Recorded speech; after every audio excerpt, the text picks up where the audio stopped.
Hello there, my name is Victoria. I'm a new language coach and teacher of English, and welcome back to my channel. In this video, I want to share with you 5 brain-friendly practices that will help you boost your English speaking skills.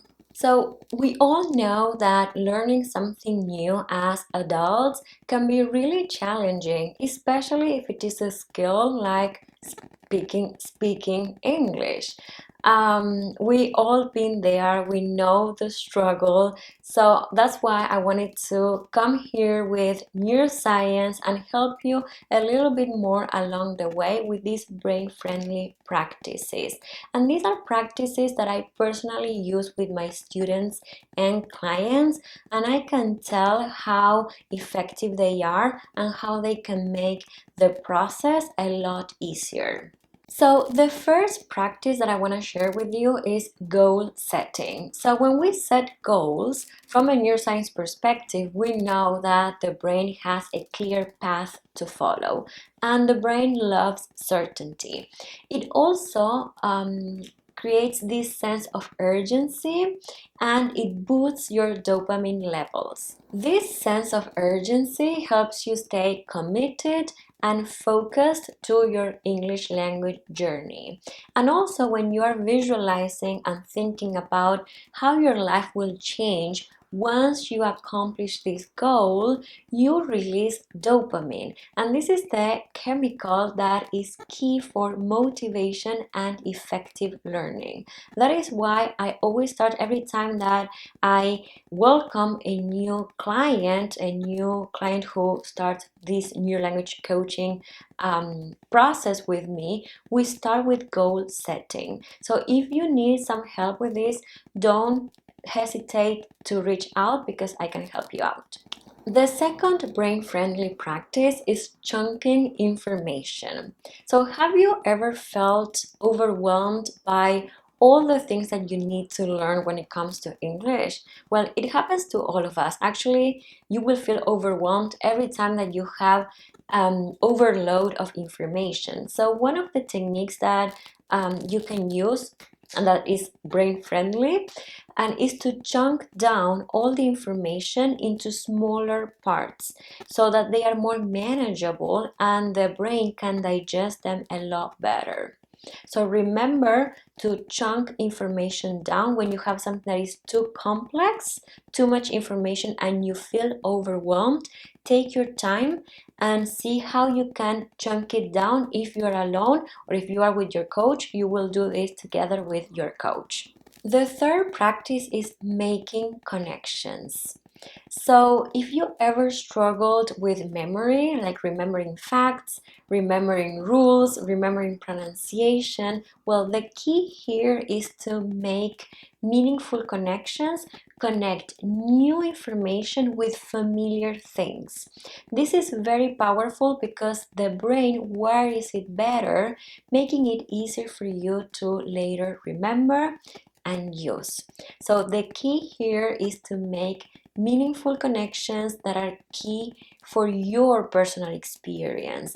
Probably the connections that I might make are completely different from yours, and that's fine because we are all different. We all have different experiences, different memories, different knowledge. So here the key is to make connections, to connect new information to familiar things, whether it is in Spanish, English, or any other language that you speak. That doesn't matter.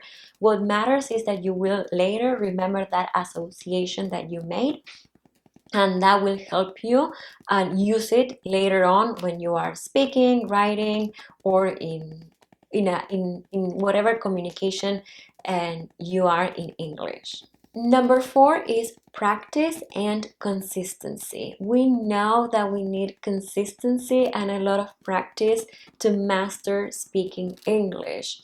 Well, the key here is to develop a study routine. Set aside some time that you can spend studying English. This has to be something that you can really do and respect. Whether it is daily or weekly, set aside some time and establish some studying routines. In this study routine, what you need is a little bit of everything. It's a delicate dance between repetition and novelty. We need both. Both are important when it comes to learning a new skill, such as speaking English. But here's the kicker. Repetition is fundamental. It's an essential practice that we need to engage with. The downside of repetition is that it can get really boring at times. That's why consistency, being disciplined, will be your best friends, right? So this is very important. The other point that I mentioned before was novelty. The brain loves novelty. But the messy part of this is that when we see not something new, the brain will go towards that way. What is the implication of that? That we might be tempted to jump really soon to the next topic, to the next grammar point, because it's novel, it's new. If this happens, just remember that this is the brain that wants this novel thing, yes? Now, in your case, what you need to do is to play around with repetition and a little bit of novelty. Repetition and a little bit of novelty. Maybe you can repeat the same content, maybe it is the vocabulary that you're learning, but the activities are new. Try to work with different activities so that you can have that novelty from the variation of the exercises, but not from the content, until you have really mastered that thing that you are learning. So remember, repetition and a little bit of novelty, and you need practice and a lot of consistency that will require discipline. Now, number 5 is engage in conversations. So this is very important. Whenever you're learning a language, you have to use it, but you don't want to just write and practice your writing skills. That's okay. But what you really need is to engage in conversations. Now, when you engage in conversations, you will improve not only your fluency, but also your listening skills, your pronunciation. You will boost your confidence, because confidence is the result of doing something repeatedly.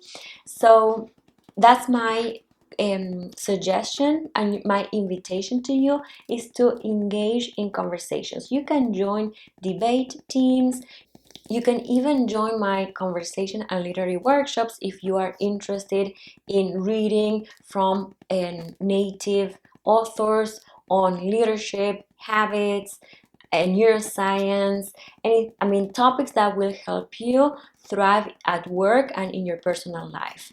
And so that's another possibility, but the key here is to engage in a conversation. When we are engaging in a conversation, we expand also our point of view. We have this chance to interact with someone that comes from a different background, that can really make a difference on how we perceive the world as well.